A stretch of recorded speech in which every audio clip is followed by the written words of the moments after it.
अस्सलाम वालेकुम व्यूअर्स, मैं हूँ Sitara Nayab and welcome to my channel mothers guide.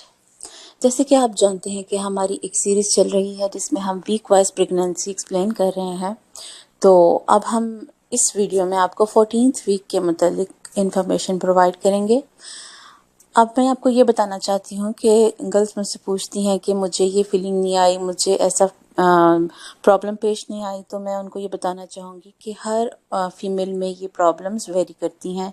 ज़रूरी नहीं कि जो एक औरत को प्रॉब्लम पेश आती है वो आपको भी आए, और मे भी कुछ सिम्टम्स आप में हो और दूसरों में ना हो। तो ज़रूरी नहीं कि ये सारी चीज़ें आप में पाई जाएँ।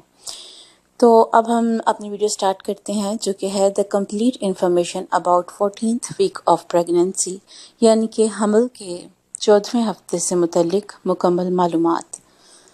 इसमें हम, जैसे कि आप जानते हैं, स्टार्ट करते हैं फीलिंग्स के साथ, यानी जो जो चीज़ें महसूस करती है फीमेल इस वीक में, तो उसको हम एक्सप्लेन करते हैं।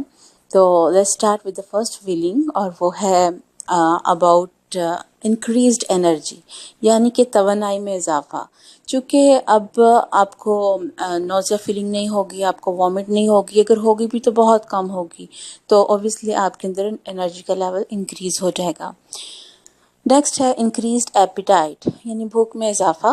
तो ये भी इसी से रिलेटेड है कि आपको जब वॉमिट नहीं आएगी, दिल ख़राब नहीं होगा, तो ऑब्वियसली आपको भूख लगेगी और आप अपना खाना इंक्रीज़ कर सकते हैं, जो कि आपकी बेबी की हेल्थ के लिए अच्छा होगा।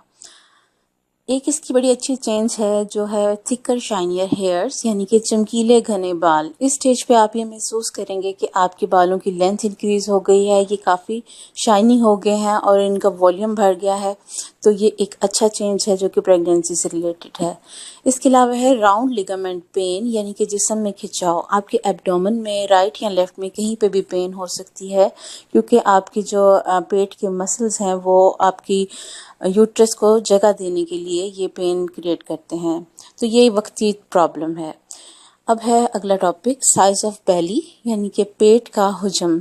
इस स्टेज में यानी कि 14th वीक में मदर का पेट इतना होता है कि मामूली सा बाहर की तरफ आपको नज़र आएगा, जो कि इतना नज़र में नहीं आएगा। अगर आप किसी को नहीं बताया आप प्रेग्नेंट हैं तो कोई गेस नहीं कर सकता इस स्टेज में। लेकिन ये भी डिपेंड करता है फीमेल्स के ऊपर, जो ऑलरेडी हेल्दी हैं तो उनमें यह ज़्यादा पेयर होगा। साइज ऑफ बेबी, यानी कि बच्चे का हुजम। इस स्टेज में अगर आप बेबी को देखें तो उसका साइज़ तकरीबन एक फ्रेश बड़े साइज़ के लीमू जितना होगा, और आप इसके साथ कंपैरिजन कर सकते हैं। बॉडी पार्ट्स वगैरह उसकी कंप्लीट हो गए होते हैं, और साइज़ उसका इस लेमन को आप देखें इस जैसा है। अगर आपने लेमन से कंपैरिजन नहीं भी करना तो आपको हम एक पीच की एग्जांपल देते हैं, जो कि एक मीडियम साइज़ का पीच यानी कि आड़ू है, उतना बच्चे का साइज़ होगा 14th वीक में। तो अगर आपको इसकी एग्जैक्ट मेजरमेंट्स चाहिए तो वो हम आपको इंचज़ में भी बताएंगे और सेंटीमीटर्स में भी बताएंगे, वेट भी बताएंगे, और आपको ऑन्सेस में बताएंगे। और अभी आप देख सकते हैं साइज़ 3.4 इंचज़ होगा तकरीबन, और 8.7 सेंटीमीटर आप इसको कह सकते हैं। अगर आपने सेंटीमीटर में देखना है तो ये 8.7 है, जो कि अब आप देख सकते हैं कि ग्रो कर गया है, और अगले वीक्स में ये तकरीबन डबल हो जाएगा अपने साइज़ में। और वेट होगा तकरीबन 43 ग्राम्स, और अगर ऑन्सेस में आप देखें तो ये तकरीबन 1.5 यानी 1.5 ऑन्स तक इसका वज़न होगा, जो कि अभी काफ़ी कम है। अब हम देखेंगे कि चेंजेस इन बेबी, यानी कि बच्चे में इस वीक में क्या क्या तब्दीलियां रोनुमा हुई हैं। तो अगर आप डायग्राम को देखें तो इसमें आप देख सकते हैं कि जो बॉडी पार्ट्स हैं बेबी के वो डेवलप हो चुके हैं। टांगे और बाजू काफ़ी प्रोपोर्शन में आ चुके हैं, यानी कि एक मुनासिब जिस्म की जो सूरत हाल है वो वाज़े हो चुकी है। यानी कोई पार्ट आपको एक्स्ट्रा बड़ा नहीं लगेगा, और नॉर्मल जिस तरह की ह्यूमन होता है उस तरह की प्रोपोर्शन में आ गए हैं बाजू और टांगे। इसके अलावा इनकी जो मूवमेंट है बाजू और टांगों की, ये दिमाग के कंट्रोल में आ चुकी हैं, यानी कि ये ख़ुद से नहीं मूव करेंगे, ये अब दिमाग के कंट्रोल से मूव करेंगे। तो ये एक तरह से दिमाग की ग्रोथ को शो करता है, यानी कि स्टेज में दिमाग इतना डेवलप हो चुका होता है कि वो टांगों और बाजू की मूवमेंट को काबू में रख सके और कुछ फीमेल्स को स्टेज में भी मूवमेंट फील हो जाती है, लेकिन अगर ना हो तो आपको अल्ट्रासाउंड में ये दिख जाएगी। और जो अगला चेंज बेबी में आता है वो है लीवर्स फंक्शन, यानी कि जिगर का काम।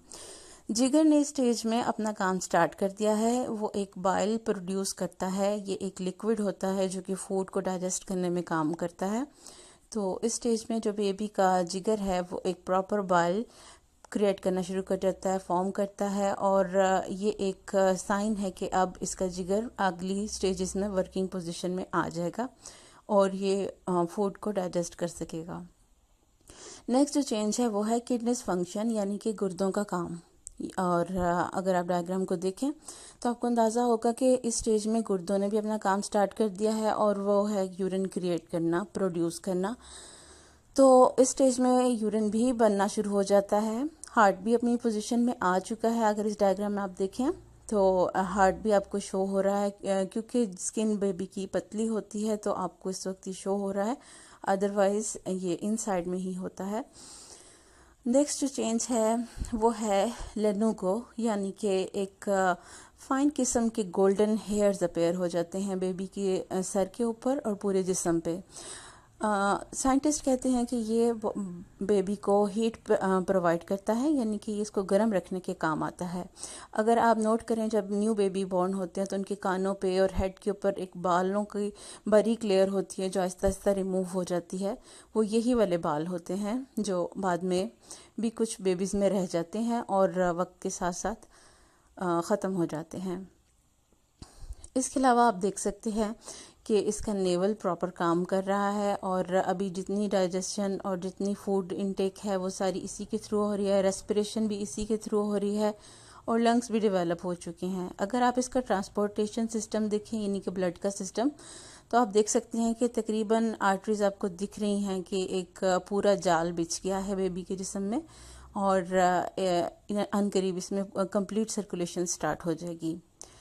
आप फिंगर्स को देख सकते हैं। इस स्टेज में बेबी फिंगर्स को मूव कर सकता है और इसकी मूवमेंट भी दिमाग के कंट्रोल में होती है।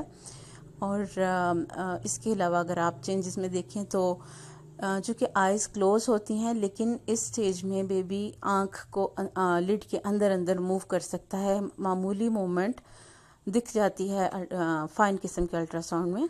और ये एक अच्छा चेंज है कि आँख भी डेवलप हो गई है स्टेज में। ये और बात है कि अभी लिड अपेयर है उसके ऊपर।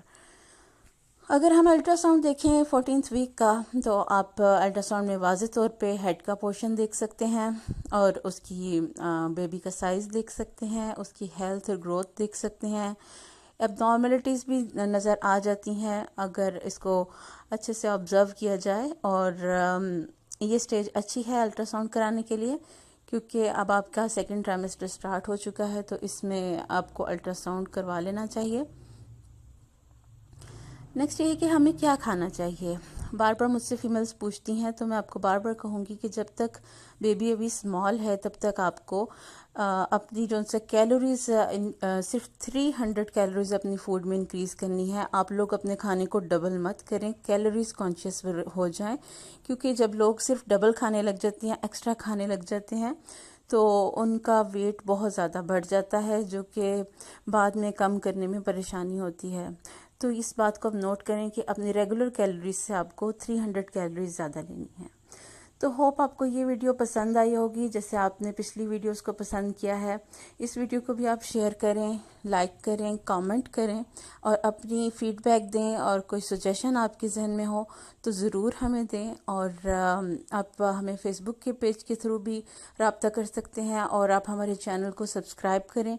अगर आपने ऑलरेडी सब्सक्राइब किया है तो आप अपनी फैमिली फ्रेंड्स को बताएं इसके बारे में और उनके साथ लिंक शेयर करें।